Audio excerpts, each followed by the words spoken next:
Ganda ka-chika life! Kumusta po kayo mga ka-chika? Andito na naman po tayo para magbigay po ng bagong update sa mga showbiz balita.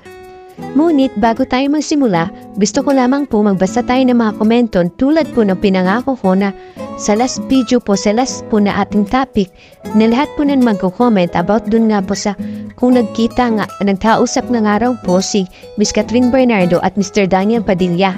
Unang komento po is si Miss Isabelle Takatan 8483. Ito po ang kanyang comment. Ano naman if nakausap niya si Kat pero hindi na siya babalik kay DJ, masaya na si Kat kay Alden. Panya, maybe friend lang kasi celebrity sila. Kat din is a censor in their relationship. Ito namang komento ito is galing po kay Lina Pagay. Is a chismis, wala namang resibo tapos tinawag pa ni Kat si Alden ng love. Paano magkakabalikan pa sila ni Daniel? Sa akin ayaw ko na kay Daniel. It's true naman po. Alam ko po na yung video yun na pagtawag po ni Miss Catherine Bernardo ng love kay Mr. Mr. Alden Richard is kumalat po yun na naging viral po siya. At dun din po ako, isa din po ako dun na kumakapit dun nga po sa video yun na nakita po na hindi sinasadyan tinawag nga po ni Miss Catherine Bernardo na love itong si Mr. Alden Richard. Isa din naman po natin commenter, ito pong si Joel Lopez, U1A. Ito po yung kanyang komento, malabo yung chismis na yan, gumagawa lang yan para pag-usapan yung si DJ na yan. Yes po, totoo, naniniwala din po ako dyan kasi nga, noong time po na ganun nga po yung nagiging topic nila, Miss Christopher Min sa kanilang vlog, is magmula nung pinalabas po yung incognito. Sa tingin ko, nabayaran sila.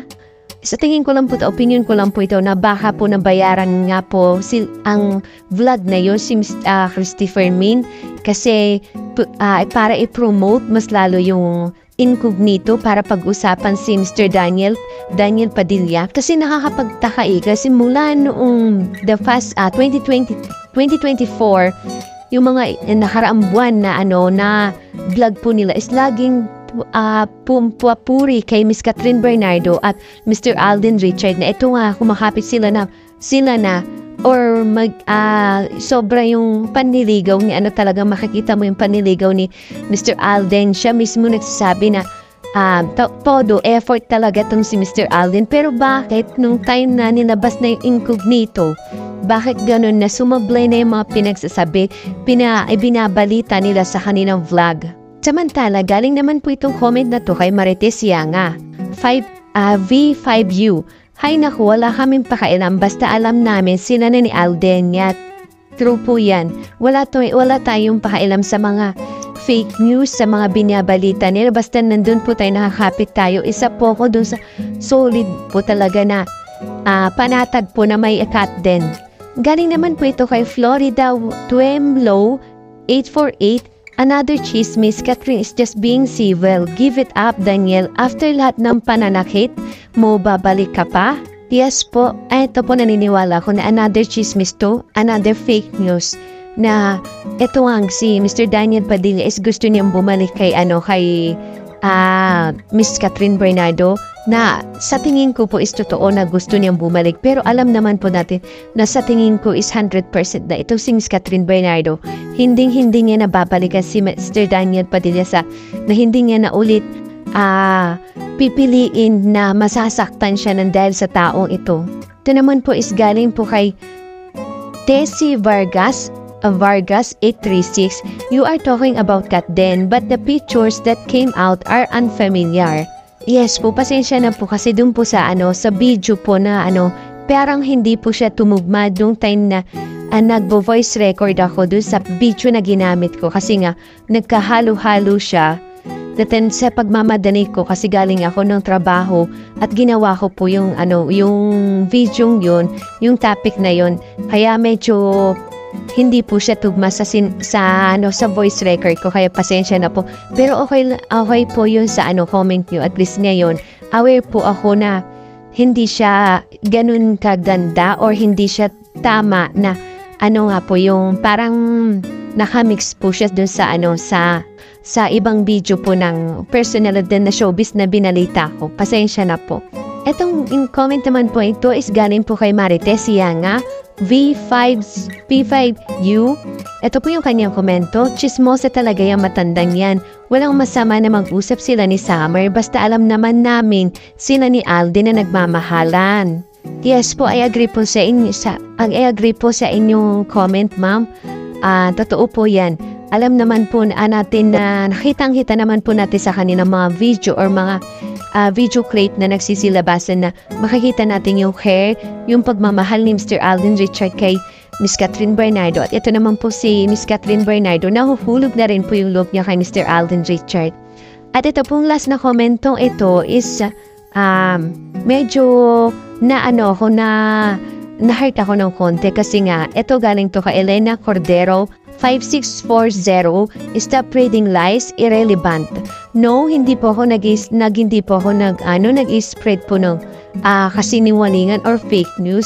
Ito pong sinasabi ko is talaga pong sinabi po ni Miss Christopher Min sa kanyang vlog, at ito pong opinion ko na nakita ko nga, binibigay ko lang po yung opinion ko na nakita ko kung gaano po yung may pagmamahal ang bawat isa, si Mr. Alden Richard at Miss Catherine Bernardo sa bawat isa.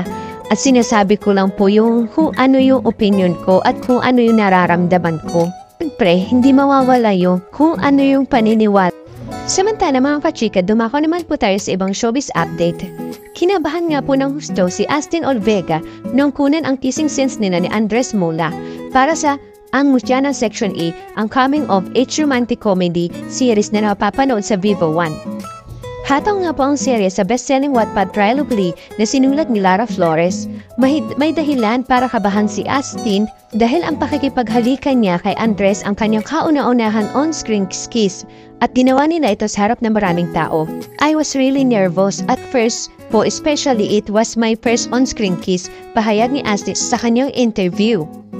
Marami nga pong kababahihan pati na rin mga kalalakihan ang naiinggit kay Astin dahil siya rin ang unang on-screen kiss ni Andres Mola. Sabi nga ni Astin, nahiya at na-conscious pa ako kasi ang daming makakakita. Thankfully, it went well naman po kasi we trust and respect each other. Pinalalabas ang pinag-uusapang eksena noong Friday, January 31, 2025 ang ikalimang kabanata ng kanilang original series. Kinilig ang mga manunood ng Ang Mutya na Section E hindi lamang sa hindi nila inaasahang kissing scenes nina Astin at Andres kundi pati na sa romantic scenes ng programa. May mga nagkukumpara sa Ang Mutya ng Section E sa Diary ng Mga Pangit dahil sa mga eksena nina James Reid at Nadine Lustre.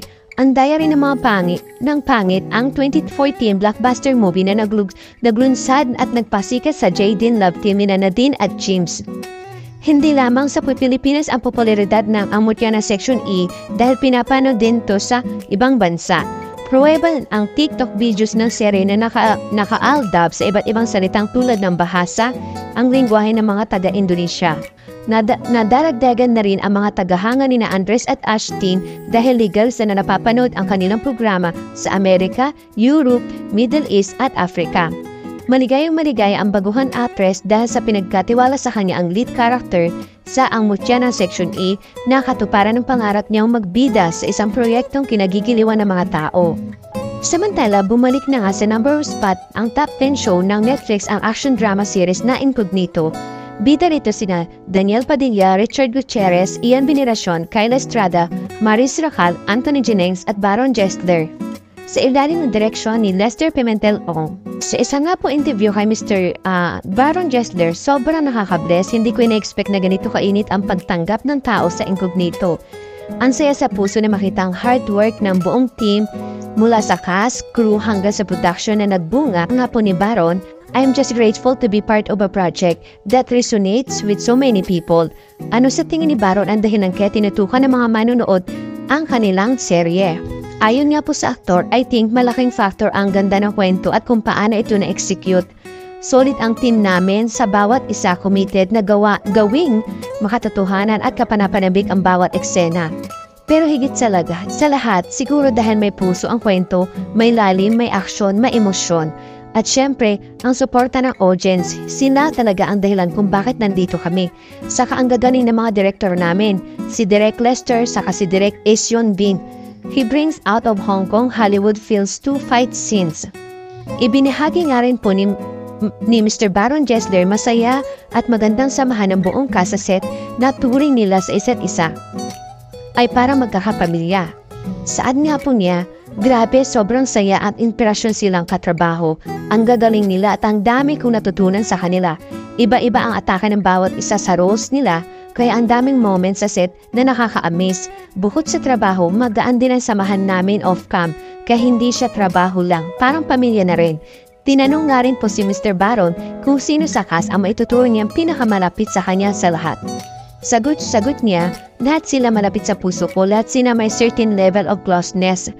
Pero regarding family matters, masasabi ko si Ian Veneracion sa si Richard Gutierrez.